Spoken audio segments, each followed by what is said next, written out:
Sveiki, mano vardas Mantas ir šiandien su jumis norėčiau pasidalinti savo bikepakinimo setupu. Tai šitą setupą rinkausi gana ilgą laiką, tikriausiai paskutinius 6 mėnesius praleidau researchindamas ir ieškodamas įvairių komponentų, tašių, elektronikos ir panašiai. Tai šiandien norėčiau daugiau dėmesio ir praleisti kalbėdamas apie patį dviratį ir apie mažesnius komponentus bei krepšius. Dviračio pavadinimas yra Cube Nuraud C62 Pro. Dviratis yra karboninis. Tai karbonas, kaip žinot, turi ir pliusų ir minusų. Pagrindiniai 2 pliusai yra, kad karbonas yra žymiai lengvesnis, kas tikrai jaučiasi. Ir kitas pliusas yra, kad karbonas perduoda šiek tiek mažiau vibracijos, tai lengviau ant rankų, ant riešų ir panašiai. Didesni minusai yra tokie, jog dviratis yra labai lengvai braižomas.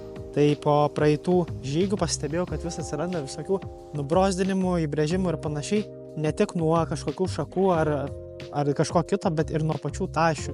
Bet ir priekį biškį yra pasitrynę, ir apačioje yra pasitrynę. Tai reikia dviratį saugot, nes dažai labai lengvai nusibraižo. Tai kaip šitą problemą sprendžiau, papasakosiu šiek tiek vėliau. Dar didesnė problema, su kuria susidūriau, yra, kad prikabint tašes prie karboninio dviračio yra gana sudėtinga. Bent jau prie šito būtent karboninio dviračio. Tai didžiausia priežastis yra ta, kad tašių prikabinimo taškų yra tik tais 4. Kaip matom, čia yra 2 gertuvėms ir tada čia buvo 2 iš vienos pusės ir 2 iš kitos pusės, tai jie yra skirti tik acid brando specifiniam tašiam, kurios talpina tik 3 litrus tūrio. Man tos tašios nei tiko, nei labai patiko, jos buvo per mažos ir šiaip nelabai patogios, tai reikėjo ieškoti kažkokios išeities.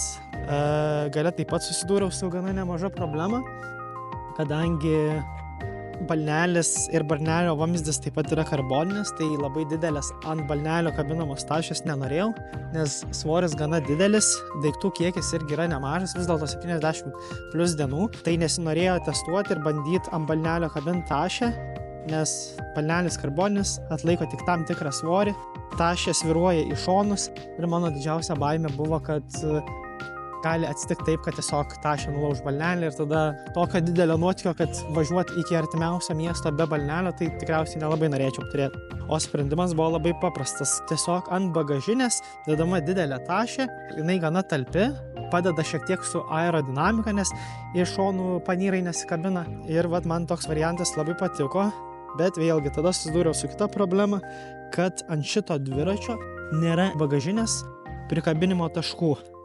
Tai iš esmės neturėjau labai daug variantų, ką toliau daryti. Iki kol metų pradžioje nepamačiau, kad yra Ortliebo neseniai išleista dviračio ašis, kuri leidžia pakabinti Ortliebo Quick Rack vadinamas bagažinės. Tai čia kaip ir matot, yra Quick Rack bagažinė, kuri kabinama per ašį. Tai tiesiog reikia pasikeisti savo ašį į atitinkamą ir tada ant jos labai gražiai užsimauna šitą bagažinę. Tai šitą idėją man labai patiko, tą ir padariau ir patestavęs, nežinau, tikriausiai kokius 400 km. Supratau, kad tikrai labai gera idėja ir man šitas variantas labai patiko.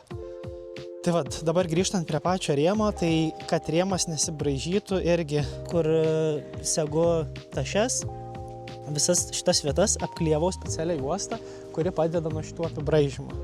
Tai vėl patestavau, viskas labai gerai. Dviratis taip nesibraižo, ta juosta yra gana stora. Tai tikriausiai reikės dar paklijuoti, nes matau, kad yra vietų, kurios galėtų būti geriau apsaugotos.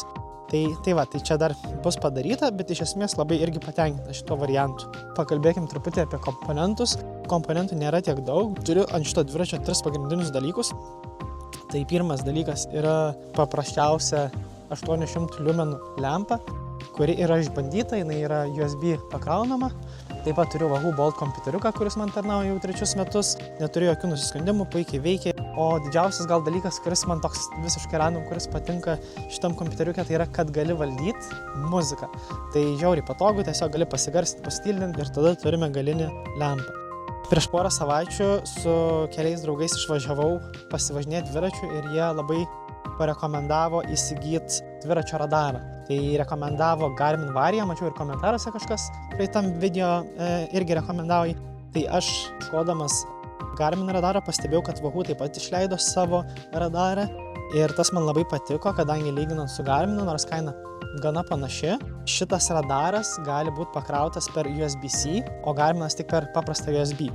Tai va, tai vienas pliusas, kitas pliusas, kad Wahoo radaras iškart sinkinasi su mano Wahoo kompiuteriuku, kas reiškia, kad nereikia man kiekvieną kartą atskirai jų pajungti. Tai tiesiog jeigu užkuriu kompiuteriuką, radaras arba švieselė automatiškai įsijungia. Tai kas nežino, radaras iš esmės veikia kaip šviesa, kaip tiesiog dviračio galinė šviesa, bet tuo pačiu jis kompiuteriuką parodo iš galo atvažiuojančias mašinas ir perspėja. Tai tiesiog kompiuteriukas sucipsi, rodo kelios mašinos iš galo atvažiuoja, tai tau nereikia visą laiką važiuojant plentu, dairytis per šoną ir stebėti, ar ta mašina tave aplenks tvarkingai ar nelabai.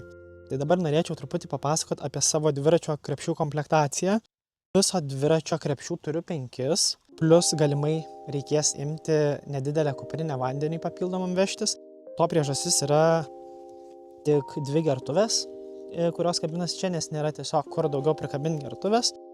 Tai pradėkime nuo top to bago. Aš asmeniškai šitą viršutinį krepšį naudoju telefonui vežtis, nedidelė elektronikai, tarkim, powerbankui, kažkokiem laidams gal, vežuosi visada multitoolsą, čia ir pompą laikau ir įsimetu kelis snacksus, ką važiuodamas valgau. Tai dažniausiai būna kažkokie guminukai arba geliukai. Taip, tai turim apatinį frame bagą, apatinį krepšį, kuriame yra šiek tiek daugiau vietos. Tai aš jį pagrindę naudoju vežtis palapinės kuoliukams, nes palapinės pagrindiniai kuoliukai čia labai puikiai telpa, o tada likusią vietą išnaudoju įvairiems higienos reikalams, kaip šlapioms servetėlėms, kremams nuo saulės, šiami kremams ir panašiai. Kitą pusę naudoju įrankiams, tai multitoolsams, chain toolsui, kažkokiems kitiems raktams ir visiems panašiems dalykams. Taip, toliau turime ant šakės besikabinančius krepšius, tai kaip minėjau prieš tai, ant šito dviračio tų mountų nėra tiek daug, bet čia buvo keli. Problema su šitais keliais mountais yra ta, kad jie yra tinkami tik vienam brandui ir, kaip sakiau, jie man nei tinka, nei patinka. Todėl nusprendžiau, kad reikia ieškoti kažkokios kitos alternatyvos ir radau šitus labai man patinkačius Ortlieb priekinės šakės krepšius, kuriems nereikalingi varžtai arba nebūtini varžtai ir jie puikiai labai užsikabina su šitais priedais. Tokius krepšius vešiuos 2. Šituose krepšiuose planuoju laikyti dalį rūbų, tada savo visą virtuvės renkinį, ant ko kepsiu, virsiu, gaminsiu maistą. Ir tada kitame laikysiu dalį savo elektronikos ir droną. Ir ant bagažinės dedasi šitas didžiulis berods 20 litrų krepšys. Tai vėlgi krepšys yra iš to pačio Ortliebo. Jis yra vandeniui nepralaidus kaip ir kiti krepšiai.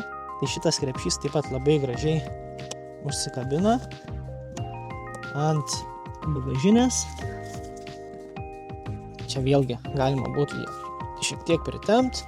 Taip, šitas krepšys turi šitus strepsus, kurie yra gana naudingi, nes ant jų galima taip pat prikabinti kažkokį dalykėlį. Tai tarkim, čia aš turiu palapinės kilimėlį, galima prikabinti ir striukę, kuri būtų lengvai prieinama, pavyzdžiui, pradėjus lyt, kas labai aktualus Skandinavijos šalyse.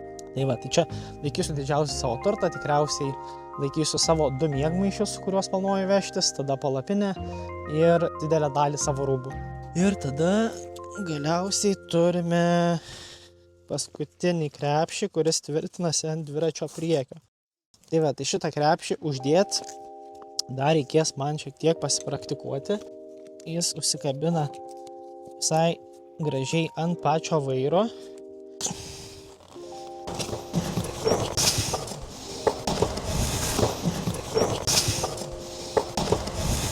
Two hours later.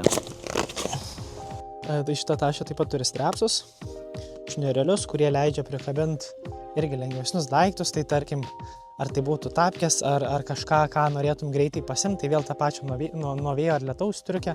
Šitoj tašiai laikysiu dalį rūbų, kurių dieną tikriausiai nenaudosiu. Taip pat laikysiu kažkokią dalį maisto ir visus kitus likusius dalykus. Nežinau, ar pastebit, bet yra viena problema. Radaras turėtų eiti ant bagažinės, tai dar irgi reikės pagalvoti, kaip šitą problemą išspręs, bet manau, kad galima bus tiesiog tvirtinti ant pačios bagažinės ir tai viską turėtų išspręsti. Tokia ta mano dviračio komplektacija. Kaip patys suprantat ir matot, ne viskas yra 100% paruošta, prikabinta, pritempta. tikslas buvo daugiau parodyti, kaip atrodys visas bendras vaizdas, kiek čia vietos aš turėsiu ir kur kas maždaug dėsis. Tai manau, kad tas visai sėkmingai pavyko. O tada kitam video norėsiu šiek tiek pasidalinti apie pačią nakvynę. Kokią palapinę naudoju, miegmaišį. Kaip žinot, šiaurėje bus žymiai šalčiau negu pietuose, tai reikės vežti skirtingas miego sistemas. Tai kitame video ir norėsiu pasidalinti, ką aš ten vešios, kiek vietos užims, koks svoris ir panašiai. Tai dėkui jums, kad žiūrėjot, tikiuosi gal kažkam bent kiek bus naudinga ir iki kitų kartų.